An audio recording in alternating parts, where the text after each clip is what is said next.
आप देख रहे हैं खबरों, तबसरों और तज्जियात पर मबनी पाकिस्तान का सबसे मोतबर न्यूज शो दुनिया, कामरान खान के साथ। अल्हम्दुलिल्लाह, मईशत व कारोबार से स्याह बादल छटने शुरू हो चुके हैं। एक रोशन सुबह तुलू होने की उम्मीद है। IMF के साथ स्टैंड बाय अरेंजमेंट के तहत आइंदा 9 माह के लिए $3 अरब की फंडिंग आने से पहले ही इसके समरात आना शुरू हो गए हैं। इस माहौल को कैसे मुस्तकिल बनाएं, कैसे पाकिस्तान हमेशा से IMF से छुटकारा हासिल करे, इन तमाम मौज़ूआत पे आपने तफसील से गुफ्तगू सुनी साबिक़ वज़ीर ख़ज़ाना डॉक्टर मिफ्ताह इस्माइल से, जो हमारे साथ वक्फे से कबल मौजूद थे। नई माली साल के पहले कारोबारी दिन आज पाकिस्तान स्टॉक एक्सचेंज झूम उठा। आज इस माली साल के पहले कारोबारी दिन पाकिस्तान स्टॉक एक्सचेंज में ऐसा लगा जश्न जश्न है। आज 2446 पॉइंट्स का तारीखी इजाफा हुआ। मार्केट 5.9% तकरीबन 6% बढ़ गई और इंडेक्स 14 माह की बुलंद तरीन सतह 43,899 पॉइंट पर पहुंचा। अगर रेगुलेटरी पाबंदियां ना होती तो इंडेक्स 4000 पॉइंट्स और 9% तक बढ़ जाता। आज इंडेक्स में 2446 पॉइंट्स का इजाफा हुआ। अब तक एक दिन में पॉइंट्स की सबसे बड़ी तेज़ी है। दिलचस्प बात यह है कि आज ट्रेडिंग शुरू होने से सिर्फ 7 मिनट के अंदर 60 से 70 कंपनीज के स्टॉक पर अपर लॉक लग गया, और जिसमें power, fertiliser, cement, banking sector के शेयर्स की डिमांड और सप्लाई का फ़र्क पूरा करना नामुमकिन था, और बुल रन की वजह से मार्केट को रोकना पड़ा, जो कि एक रेगुलेटरी रिक्वायरमेंट है। इससे कबल अप्रैल 2020 में यानी 38 माह पहले इस ज़बरदस्त तेज़ी की वजह से ट्रेडिंग हॉल्ट हुई थी और शेयर्स की खरीद फरोख्त को 1 घंटे के लिए रोकना पड़ा था। बैंकों की आम तातील की वजह से आज ओपन मार्केट में रुपए की कदर मुस्तहकम हुई नज़र आई, मगर हमारे पास प्रॉपर ऑफिशियल नंबर्स नहीं हैं। कल जब बैंक्स खुलेंगे तो पता चलेगा कि रुपए की कदर कितनी मज़ीद बेहतर हुई है और इसके साथ साथ डॉलर कितना कमज़ोर है। होगा ज़रूर। वज़ीर ख़ज़ाना इसहाक़ डार ने ट्वीट में दावा किया कि आज ओपन मार्केट में डॉलर 272 का हो गया था। शायद इसहाक़ डार साहब के पास कोई खुसूसी मालूमात हो, लेकिन बहरहाल एक प्रॉपर ओपन मार्केट नहीं काम कर रही थी, क्योंकि आज बैंकों की तातीलात की वजह से एक्सचेंज कंपनीज भी बंद थी। IMF के बाद पाकिस्तानी बॉन्ड्स की जो आलमी मार्केट में डिमांड है वो भी मुसलसल बढ़ रही है, बहुत बेहतर हुई। अप्रैल 24 के मुद्दत वाले बॉन्ड्स की कीमत 55 से बढ़कर 74 सेंट्स हो गई, और आज एक हौसला अफजा खबर ये भी थी कि सालाना बुनियाद पर महंगाई की शरह 29% हुई है। मई में 38% के मुकाबले में जून में महंगाई 29.4% रिकॉर्ड की गई। ये सब कुछ हो गया, इब्तिदा हो गई, मगर अब आइंदा क्या होने वाला है और पाकिस्तान को आइंदा 9 माह कैसे गुजारने हैं, इससे क्या पाकिस्तान अपने आप को कैसे मुस्तहकम बनाए, इस गुफ्तगू को आगे बढ़ाते हैं। और इसके लिए पाकिस्तान की मुमताज़ तरीन कारोबारी शख्सियात, मार्केट से रिलेटेड शख्सियात को हमने दावत दी है। हमें अपने मामलात को, अपने रेवेन्यूज़ को, अपनी टैक्सेस को और अपनी अनडॉक्यूमेंटेड इकॉनमी को कैसे ठीक करना है, इन तमाम मौज़ूआत पर बात होगी। हमारे साथ हैं जनाब हारून अख्तर खान, साबिक़ वज़ीर महसूलात, जनाब शाहिद अली हबीब, चीफ़ एग्जीक्यूटिव ऑफिसर आरिफ हबीब लिमिटेड, मोहम्मद सुहेल साहब, chief executive officer top line securities, Samiullah Tariq, head of research, पाक कुवैत इन्वेस्टमेंट। हारून अख्तर साहब, फरमाइएगा कि ये तो हो गया, यानी कि जो ऑलमोस्ट इम्पॉसिबल लग रहा था हफ्ता 15 दिन पहले, पाकिस्तान को ये भी उम्मीद नहीं थी कि जो 9th रिव्यू है ये भी मुकम्मल हो जाएगा।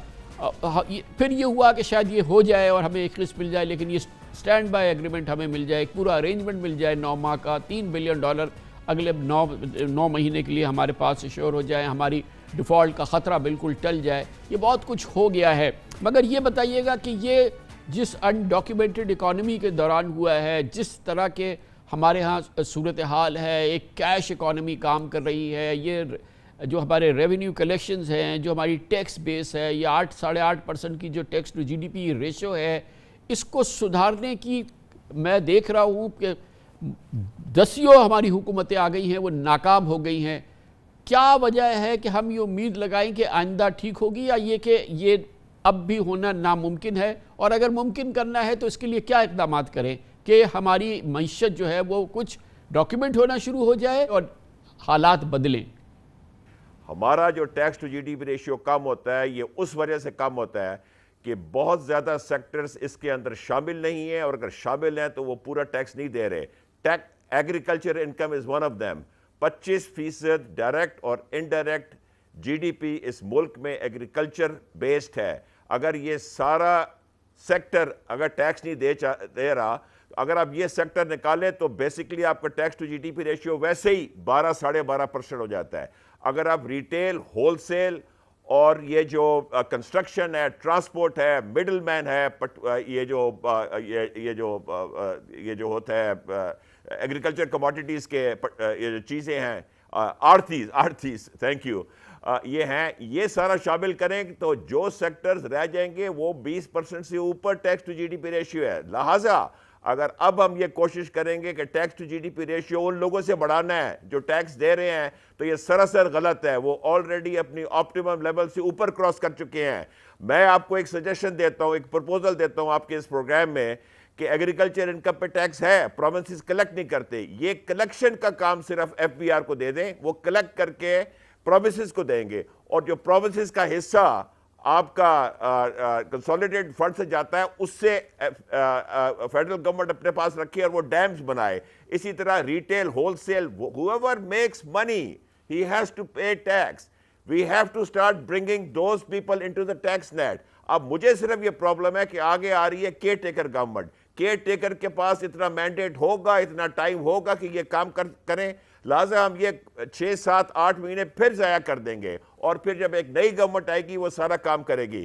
کیونکہ یہ اس لیے امپورٹنٹ ہے کہ ابھی جو سیکٹرز ٹیکس دے رہے ہیں ان کا ٹیکس 70% تک پہنچ چکا ہے۔ اگر آپ ڈیویڈنڈ ٹیکس بلائیں، ہولڈنگ کمپنی ٹیکس، ایک ہے جو شاید ٹریلین روپیز کی اکانومی ہے جس کے پاس اس وقت، تو وہ اس کو اب یہ بتائیے کہ اگر ٹیکس کرنا ہو ان کو تو کیسے ممکن ہے الٹیمیٹلی، کہ کب تک ہم ان کو جو کھلی چھوٹ دے رہے ہیں؟ ٹھیک ہے پولیٹیشنز کو ہاتھ اٹھانا ہوگا، مریم نواز صاحبہ کو اب وہ ٹویٹس نہیں کرنی ہوں گی کہ آپ نے ٹیکس کیا اس کو واپس کر لیں، لیکن اس کے ساتھ ساتھ کیا کرنا ہوگا کہ ہو جائے؟ اب آپ نے بھی کوشش کر لی، آپ کے بعد آنے والوں نے بھی کوشش کر لی، مگر ایک رتی بھی جو ہے اس میں فائدہ نہیں ہوا ہے۔ دیکھیے یہ گورنمنٹ تو یہ نہیں کر سکے گی، اس کو 1 مہینہ رہ گیا اور it's going into an election. کیا کیئر ٹیکر گورنمنٹ یہ کر سکتی ہے یا نہیں، مجھے نہیں پتا کہ اس کے پاس کیا مینڈیٹ ہوگا۔ ہاؤ میں جو لاجک دوں گا نا، اگر میں کسی کو کنونس کرنا چاہوں اس چیز پہ، it is difficult to tax agriculture income in Pakistan, it is difficult to tax retail and wholesale and construction sector and transport sector.